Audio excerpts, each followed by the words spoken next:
ഊളന്റെ കുഞ്ഞുങ്ങളാണോടാ നീയൊക്കെ? നിന്നോടാ ചോദിച്ചത്. എന്നാ ഊളന്റെ കുഞ്ഞുങ്ങളാണോ നീയൊക്കെ എന്ന്? എന്നോട് മാത്രമാണെങ്കിൽ അത് അപ്പം തന്നെ അങ്ങ് തീരുമാനിച്ചാ പോരായോ? നിഷേധി. ഞാൻ ഈ കണക്കൊന്ന് കൂട്ടിക്കോട്ടപ്പാ. എല്ലാത്തിനും തൊഴിച്ച് ഞാനുണ്ടല്ലോ. അയ്യോ, എന്നെ എന്നത്തിനാ തൊഴിക്കുന്നേ? അച്ഛനല്ലയോ കൂവിയെ? പിന്നെ നാട്ടുകാരെ തൊഴിക്കാൻ പറ്റുമോ മോളെ? നമ്മുടെ അപ്പന് കാല് തല്ലി കുടിക്കത്തില്ലയോ? ഇക്കണ്ട കാര്യത്തിൽ ഇന്നേ വരെ ഒരുത്തിനും ചീ പോകുന്നൊരു വർത്തമാനം ഈ പാപ്പിയുടെ നേർക്ക് നോക്കി പറഞ്ഞിട്ടില്ല. ഓച്ചിന്നേ പറഞ്ഞിട്ടുള്ളൂ. ഒന്നും മിണ്ടാണ്ടിരിക്കടാ. എടി, നീ കൂടി ഉണ്ടായിരുന്നല്ലേ? ആ വക്കീൽ ഏതാണ്ട് പറഞ്ഞെന്ന് വെച്ച് ഇവനെന്തിനാ കൂവാനും ബഹളം ഉണ്ടാക്കാനും നടന്നേ? അപ്പനെ പോലുള്ളവർ കൂവാഞ്ഞിട്ട്, മേടലെ കൈമളദ്ദേഹം കൂവാഞ്ഞിട്ട്. മറിയേ, നിന്റെ മോന് വട്ട. അപ്പോ നമ്മളെയൊക്കെ വിഴുപ്പ് ചുമക്കുന്ന കഴുതകളാക്കുക ആ വക്കീലും ചാക്കോയൊക്കെ. വിവരമുള്ള കൈമളദ്ദേഹത്തിനും വിവരമില്ലാത്ത എന്റെ അപ്പനും ഇപ്പൊ അത് മനസ്സിലാകല. ഞങ്ങൾക്കൊക്കെ എപ്പോഴാ മനസ്സിലാകുക എന്ന് അവിടെ നിന്ന് പറഞ്ഞു തന്നാലേ അതനുസരിച്ച് അങ്ങ് ജീവിച്ചോളാം. തെമ്മാടി. പിള്ളേരെ ആട്ടുമ്പോ ഓർക്കണായിരുന്നു. എടീ, കുറച്ച് വെള്ളം എടുത്ത് കൊടുക്കടി. വെള്ളത്തിന്റെ മൂക്കി കോരി ഒഴിക്കടാ.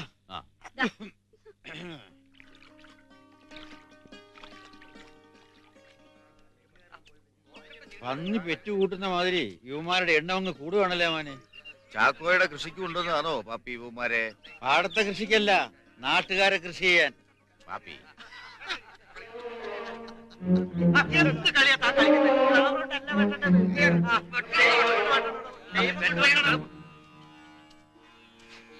വക്കീലിനോട് ഏമാൻ കർശനമായിട്ട് ചില കാര്യങ്ങൾ പറയണം. ഇല്ലെങ്കിൽ അവന്മാർ കൃഷി ചെയ്ത് കളപ്പുരെ താമസമാക്കും. ആരോടും ഒന്നും പറയാൻ പറ്റാത്ത അവസ്ഥയിലാ പാപ്പി ഞാൻ. പറഞ്ഞു മുഷിഞ്ഞ ഇപ്പൊ പുറമേ കാണിക്കുന്ന ബഹുമാനം പോലും ഇല്ലാതാവും. വള്ളം മുങ്ങി തോഴ പോയി വള്ളം മുങ്ങി തോഴ പോയി വള്ളം മുങ്ങി തോഴ പോയി തല്ലുകൊണ്ട് പല്ലു പോയി ഇനി എന്നെ ചതിക്കല്ലേ കുറുമ്പക്കള്ളേ. പൊക്കത്തിലുള്ളവൻ താഴത്തുള്ളവന്റെ കാര്യം കൂടെ നോക്കണം. വെള്ളം മുറിച്ചു വിടുന്നതിന് മുമ്പ് താഴ്ചക്കണ്ടക്കാരനോട് ആലോചിക്കണം. മുറിച്ചുവിടുന്ന വെള്ളം താഴ്ചക്കണ്ടത്തിൽ കെട്ടിക്കിടക്കാതിരിക്കാൻ ഒന്നിച്ച് ദേവിക്കളണം. അതാ അതിന്റെ ശരി. അപ്പോ ഇന്ന് എത്ര പേരെ തൂക്കാം ഇത് ചെയ്യാൻ? ഒരു പഴഞ്ചൻ കോടതിയും പഞ്ചറായ ജഡ്ജി. ഓടാ കുരുത്തം കിട്ടവനെ. വക്കീലിന്റെ പ്രസംഗം ഇല്ലയോ? 5-6 ആള് കൂടുമായിരുന്നു. പ്രസംഗം എപ്പോഴാ പാപ്പിച്ചേട്ടാ? ഞങ്ങൾ നിക്കണ പോണ അല്ല നടക്കോ? പോയിടാ പോക്കിരികളെ. സായിപ്പന്മാരുടെ കയ്യിൽ നിന്നും ഞങ്ങൾ ഇഞ്ചിഞ്ചായിട്ടാണ് സ്വാതന്ത്ര്യം പിടിച്ചെടുത്തത്.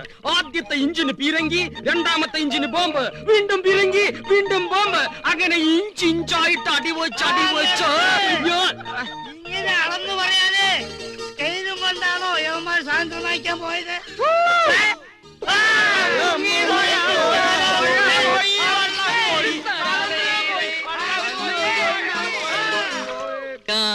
കാനപ്പഴത്തെ പിഴിന്ത്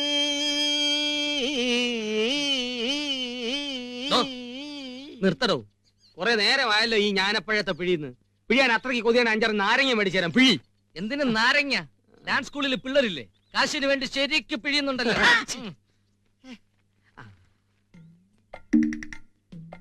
സറകുട്ടിയെ ഒന്ന് നിൽക്കേ, കണ്ടോട്ടെ. അങ്ങനെ ഇപ്പൊ കാണണ്ട. ചേട്ടൻ പെണ്ണുങ്ങളെ കണ്ടിട്ടില്ലേ? നിർത്തടോ. ചന്തേന്ന് മേടിച്ച സാധനം എന്തുവാന്ന് കാണാനാ? എന്നത്തിനാ ഇപ്പൊ അത്? അതെ, രാവിലെ വന്നതാ. വള്ളം ഇവിടെ കിടപ്പുണ്ട്. ശൗരി മാപ്പിളെ കാണാനില്ല. ആ കൂടയിലുണ്ടോന്ന് അറിയാനാ. എന്നിട്ട് വേണം ആളെ വിട്ട് തോട്ടി തപ്പാൻ. എന്നാ സമയം കളയണ്ട, ഇറങ്ങി തപ്പിക്കോ. 3 പേർക്കും വേറെ പണിയൊന്നുമില്ലല്ലോ. പാപ്പിച്ചേട്ടനോട് ഞാൻ പറഞ്ഞെന്ന് പറയണം. ശൗരിയുടെ പോക്ക് ശരിയല്ല. കുപ്പിയിലും കുടത്തിലും തുടങ്ങി ഇപ്പൊ അവരെ ഒരു ഷാപ്പാ. നശിച്ചു. അളിയന് ഞാൻ ഇങ്ങോട്ട് വരുന്ന വഴിക്ക് തോമാച്ചിയെ കണ്ടു. ഷാപ്പിൽ നല്ല മൂത്ത സാധനം വന്നിട്ടുണ്ടെന്ന്. നമുക്ക് പോട്ടെ. ഷാപ്പിലോട്ടല്ല, അങ്ങോട്ട്. എങ്ങോട്ട്? താനപ്പെത്തിടോ. പാതിര കഴിഞ്ഞു, ഉറങ്ങിപ്പോയി. ബഷീറേ, ഈ നാട്ടിൽ ഇത്രയും സൗകര്യങ്ങളൊക്കെ ഉള്ളൂ. പരാതി പറഞ്ഞിട്ടൊരു കാര്യമില്ല. ആര് പരാതി പറഞ്ഞെന്നാ? ഇയാൾക്കൊന്നും പോരെന്നാ വെറുപ്പ്. പോരാത്തവന്മാര് പോട്ടെ, നമുക്ക് നാടൻ നടന്നാ പോരെ. വാ, ഒരു കട്ടനടിക്കാം. വാടാ വൈദ്യരെ. വൈദ്യരെ വൈദ്യരെ വിളിക്കാൻ ഞാൻ പറഞ്ഞിട്ടുണ്ട്. ഡോക്ടറെ വിളിച്ചാല് നീ വരണ്ട. ഞാൻ വരാം. വേണ്ട. ഞാനോ? ഒട്ടും വേണ്ട. വൈദ്യരായിട്ട് വരാൻ ഇദ്ദേഹത്തിന്റെ പാട്ട് കേട്ടിട്ടുണ്ടോ? ഇല്ല. ഞാനപ്പഴത്തെ പിഴിന്ത്. ഒരുപാട് കളിച്ചാണോ ഈ നാടകം? ഈ നാടകം കളിക്കാൻ തുടങ്ങുന്നതേ ഉള്ളൂ. മറ്റു പല നാടകങ്ങളും കളിച്ച് സ്വാതന്ത്ര്യം കിട്ടിയെന്ന് പറഞ്ഞ് നാട്ടാരെ കുരങ്ങ് കളിപ്പിച്ചുകൊണ്ടിരിക്കുക നാട് ഭരിക്കുന്നവര്. തെളിച്ചു പറ ബഷീറെ. നമ്മുടെ നാടിന് സ്വാതന്ത്ര്യം കിട്ടിയിട്ടുണ്ടോ? ഉണ്ടല്ലോ. 1947 ആഗസ്റ്റ് 15-ന് ബ്രിട്ടീഷുകാരിൽ നിന്ന് സ്വാതന്ത്ര്യം തിരിച്ചു പിടിച്ച് ഭരിക്കാൻ വേണ്ടി നാടിനെ രണ്ടാക്കി നേതാക്കന്മാര്. നേതാക്കന്മാരെ എന്തിനാ കുറ്റം പറയുന്നത്? മുസ്ലിങ്ങൾക്ക് സ്വന്തം രാജ്യം വേണമെന്ന് പറഞ്ഞ് വാശി പിടിച്ചിട്ടല്ലേ? മുസ്ലിങ്ങളോ? ഞാനൊരു മുസൽമാനാണ്. ഈ നാട്ടിൽ ജീവിക്കുന്ന ഒരു മുസൽമാൻ. എന്നെ പോലെ എത്രയോ ആയിരങ്ങളുണ്ട് ഈ നാട്ടിൽ. അവിടെയും ഇവിടെയും അള്ളാഹു ഒന്ന് തന്നെയാണ്. എന്തിനു പിന്നെ നമ്മുടെ നാടിനെ വെട്ടിമുറിച്ചു? അവിടെ തുടങ്ങി ശൗര്യ ആദ്യത്തെ തെറ്റ്. ഒരു യേശുദേവന്റെ പേരില് എത്ര സഭകള്, പള്ളിക്കമ്മിറ്റികൾ നമ്മുടെ നാട്ടിൽ.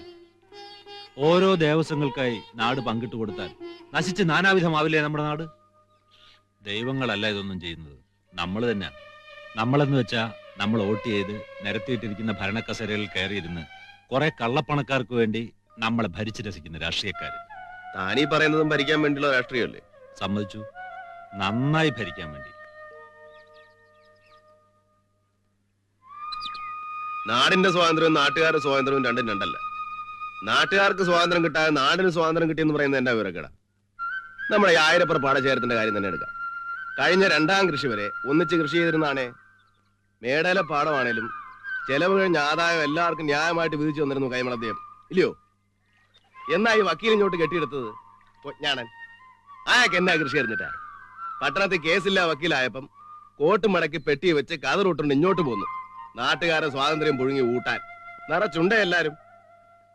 കൈമൾ അദ്ദേഹത്തിന് ജന്മി എന്ന് പേരുവിട്ട് കോടതിയിൽ കയറ്റി പാട്ടക്കാരന്റെ നിയമം വളച്ചൊടിച്ചു. കുറെ പേർക്ക് കുറെ കഷണം കിട്ടി. വേലാതിനൊരു കഷ്ണം, കുഞ്ഞുകുഞ്ഞിനൊരു കഷ്ണം, ചോദിക്കും കാളിക്കും അപ്പുറം മാറി വേറെ കുറെ കഷ്ണം. ചെലവിന്റെ പേരും പറഞ്ഞ് വക്കീൽ ഫീസിന് പുറമെ വിളവെല്ലാം പലിശയായിട്ട് അവന്മാരം എടുക്കുവാന്നേ.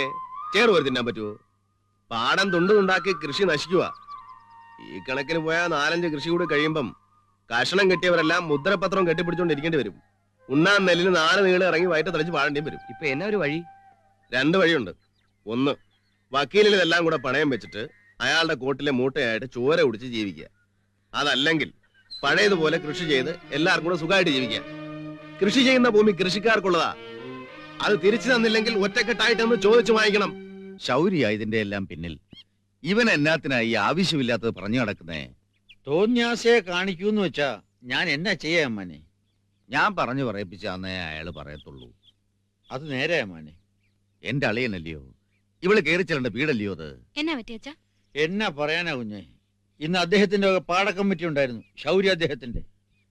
അളിയൻ വക്കീലിന് ഒരുപാട് തെളിവ് പറഞ്ഞു എന്നാ കേട്ടെ. ഞാൻ അത്രയിടം പോയി വക്കീലിനെ കണ്ട് അവതാ പറയാം. വെറുതെ എന്തിനാ ആൾക്കാരെ മുഷിപ്പിക്കണേ?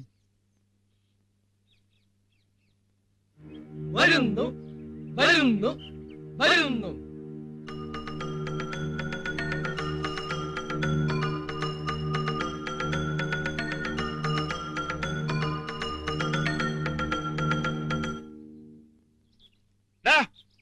എന്നാടാ നിനക്കിവിടെ കാര്യം? എന്നാ പറ്റി? എന്നാ പറ്റിയെന്നോ? വീട്ടിൽ പോടാ. ചുമ്മാ ആളുകളില്ല. എന്നാ പാപ്പച്ചേട്ടാ പ്രശ്നം? താൻ ഏതാ? അപ്പ ഇത് ബഷീർ. ഓ, അപ്പൊ താനാ ഇതിന്റെയൊക്കെ ഇൻചാർജ്? പാപ്പിച്ചേട്ടാ, ഇത് വെറും നാടകവും ബാലയൊന്നുമല്ല. നമ്മുടെ സ്വാതന്ത്ര്യവും അവരുടെ നാടകവും കൂട്ടിക്കുഴച്ചുള്ള ഒരു മിശ്രിതം. കാക്കാരിശി പോലെ ഒരു ചവിട്ട് തിരുവാതിര. നാവ് വായിലിട്ടുകൊണ്ട് മിണ്ടാണ്ടിരുന്നോണം, അല്ലെ ചവിട്ട് നീ മേടിക്കും. നീ ആരാടാ വക്കീലിന് തെളിവ് പറയാൻ? ആര് തെളിവ് പറഞ്ഞു അപ്പനീ പറയുന്നേ? ചേട്ടാ, ഞങ്ങളവിടെ ഒരു മീറ്റിംഗ് കൂടിയതാ. ഈ കരയെ വെച്ച് തന്നെ വേണോ തന്റെ മീറ്റിംഗ്? അപ്പനെന്ന് പോകുന്നുണ്ടോ? കരയെല്ലാം പിന്നെ വെള്ളത്തിൽ വെച്ച് മീറ്റിംഗ് കൂടാ. നീ പോടാ. എടോ നേതാവേ, ഞങ്ങളൊക്കെ ഈ നാട്ടിലുള്ളവരാ. തോന്നിയാസം പറഞ്ഞോണ്ട് നടന്ന കരക്കാരിളകും. ഓ, എന്നാ അടുത്ത് ഇളക്കാനാ? ഒന്ന് പോ അപ്പൻ. ചുമ്മാ നീ അങ്ങോട്ട് വാ, കൂത്തും കഴിഞ്ഞ് ഇളക്കി കാണിച്ചു തരാം ഞാൻ. അപ്പൻ എങ്ങോട്ടാ? ഷാപ്പിലോട്ടാന്നോ? എനിക്ക് തോന്നിയെടുത്ത് പോടാ. നീ ആരാടാ? പോക്കിരികള്. എന്നാ പിന്നെ പോട്ടെ. നാടാ നടക്കട്ടെ.